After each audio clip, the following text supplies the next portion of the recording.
It was February 24th, 2005, a seemingly ordinary day in Gates Mills, Ohio. Rosemary Essa, a loving wife and mother, was running errands. She was driving her SUV, perhaps thinking about her children or what to make for dinner, the mundane details of life, soon to be shattered. Suddenly, something went terribly wrong. Rosemary collapsed at the wheel. Her vehicle, no longer under her control, veered. It crashed into an oncoming car. A chaotic scene, a life hanging precariously in the balance. What could have caused such a sudden, catastrophic event?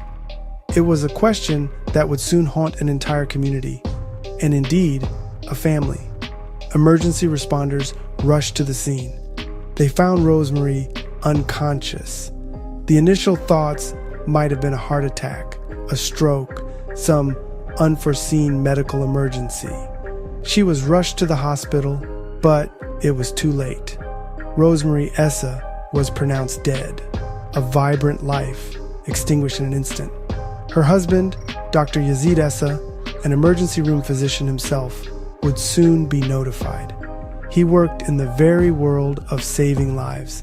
Now, his own life was about to be irrevocably altered by loss, and then by accusation. The questions began to swirl. What had happened to Rosemary in those final, fateful moments inside her car? The initial autopsy offered few immediate answers, but investigators are paid to look deeper, to peel back the layers of the ordinary to find the extraordinary, sometimes the sinister. As they delved into Rosemary's final hours, a detail emerged, a seemingly innocuous detail: calcium supplements. Rosemary, like many, took them for her health. But these were no ordinary supplements. The truth, when it began to surface, was far more chilling than anyone could have imagined. It wasn't a random accident. It wasn't a typical medical event. Something else, something dark, was at play. The discovery was horrifying.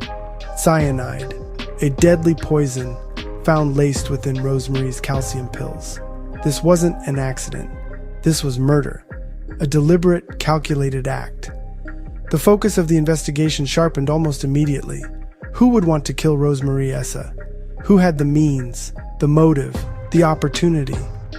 The questions grew heavier, more pointed, and the spotlight, intense and unforgiving, began to turn towards her husband, Dr. Yazid Essa, the man who had vowed to love and protect her, the man who, prosecutors would later argue, had a secret life he was desperate to preserve. The investigation quickly zeroed in on Dr. Yazid Essa. He was an emergency room doctor. He would know about poisons. He would understand their effects. How convenient, perhaps. Prosecutors began to paint a picture of a man unhappy in his marriage. A man with a mistress, right? A man who, they alleged, wanted a way out, a permanent solution to what he perceived as a loveless union. The idyllic image of a suburban family began to crumble, revealing cracks and fissures beneath the surface. Rosemary, it seemed, was an obstacle that needed to be removed quietly, efficiently.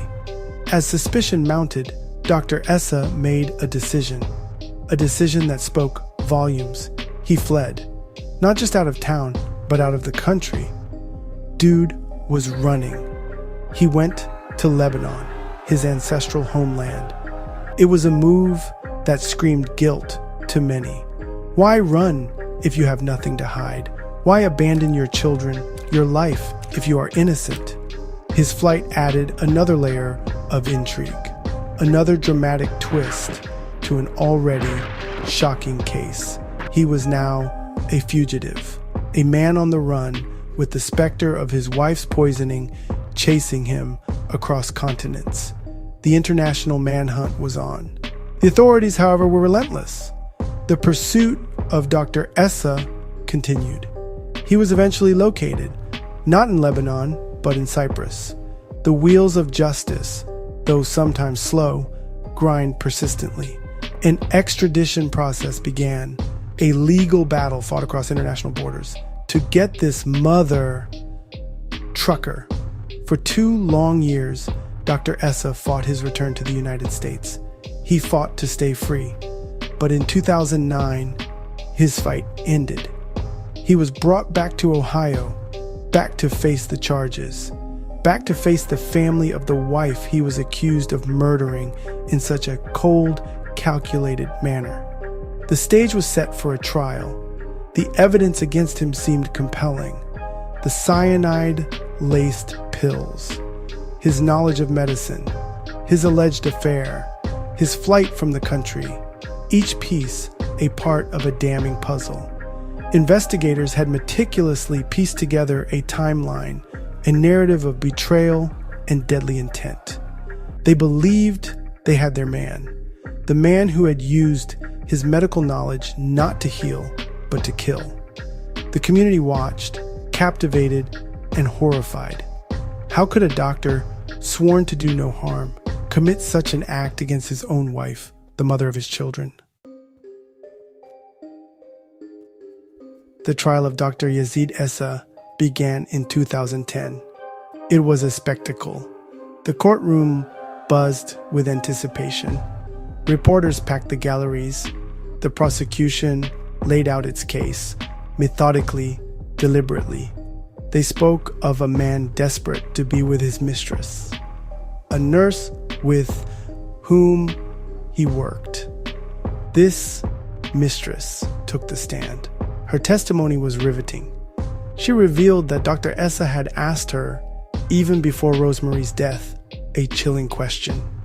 Would she stay with him if something bad were to happen? A question that, in hindsight, sounded like a premonition, or perhaps a veiled confession of intent. Then came another bombshell, a betrayal from within his own family. Dr. Essa's brother, Firas Essa, took the stand. His testimony was a stunning turn of events. Firas initially supported his brother, but then his story changed. He told the court that Yazid had confessed to the murder, admitted it. While detained in a Cyprus jail in 2006, Yazid had allegedly told Firas that he had indeed poisoned Rosemary. Firas claimed he changed his testimony to avoid potential charges of perjury and obstruction of justice. The courtroom gasped, a brother testifying against a brother. It was a devastating blow to the defense. The defense attorneys fought back, of course. They tried to cast doubt. They suggested that perhaps the mistress had a motive. Maybe she wanted Rosemary out of the way so she could marry the doctor. They pointed fingers, raised alternative theories. They attacked the credibility of the witnesses, standard defense tactics. But the weight of the evidence, particularly Firas' testimony, was heavy. Dr. Essa himself did not take the stand.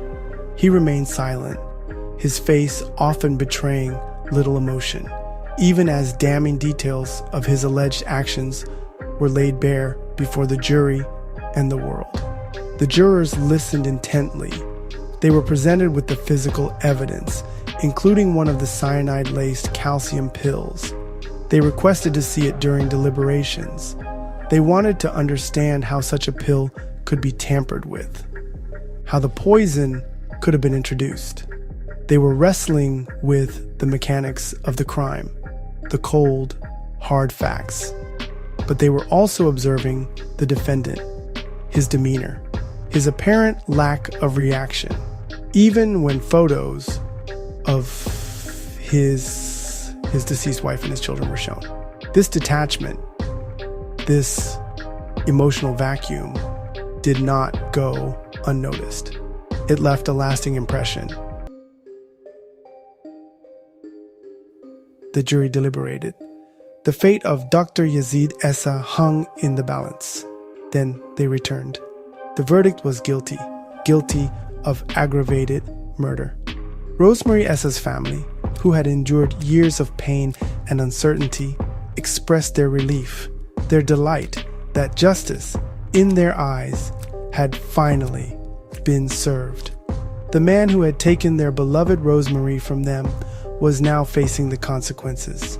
The courtroom, once filled with tension, now echoed with the finality of the judgment. Dr. Essa, the healer-turned-killer, was a convicted murderer. His stoic facade, maintained throughout the trial, remained largely intact even then. Sentencing followed swiftly. Dr. Yazid Essa was sentenced to life in prison. He would be eligible for parole, but only after serving a minimum of 20 years, which ain't shit. A long time to reflect on the life he had taken and the lives he had shattered, including those of his own children. His defense attorney expressed disappointment with the verdict, as defense attorneys often do. But the evidence, particularly the changed testimony of his own brother and the chilling words of his mistress, had painted a compelling portrait of guilt. The jury had believed it. The system had spoken. The case of Dr. Yazid Essa serves as a chilling reminder. A reminder that evil can lurk behind even the most respectable of facades. A doctor, a pillar of the community, capable of such a heinous act. The motive, as prosecutors argued, was as old as time. A desire to escape one life for another. A desire so strong it led to murder. The use of cyanide, a poison requiring specific knowledge, pointed directly to someone with medical expertise. Someone like Dr. Essa. The meticulous planning, the cold execution. It all spoke of a deeply disturbing mindset. The echoes of this case linger. For the family of Rosemary Essa, the pain will never fully disappear. For the community, it was a shocking breach of trust. And for the legal system, it was a complex international pursuit of justice. The story of Dr. Yazid Essa and the tragic death of his wife Rosemary is a dark chapter, a cautionary tale of betrayal, deception, and the ultimate price of a forbidden desire. A life lost, a family destroyed, and a doctor's oath irrevocably broken.